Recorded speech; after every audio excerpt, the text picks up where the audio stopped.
আমি এমকে জীবন সবসময় মুসলিমদের পাশে ছিলাম, এবারও থাকবো ইনশাআল্লাহ। 2026 সালের যে বিশ্বকাপ চলছে, এখানে আমাদের প্রিয় দল ইরান আবির্ভূত হয়েছে। আমি কিন্তু ব্রাজিলের সাপোর্ট করতাম, পাশাপাশি আমার প্রাণপ্রিয় বন্ধু লালচাঁদ তিনিও কিন্তু আর্জেন্টিনা সাপোর্ট করতেন।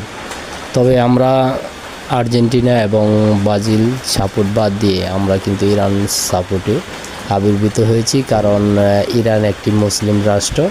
মুসলমানদের সাপোর্ট করা আমার একটা নৈতিক দায়িত্ব বলে আমি মনে করি।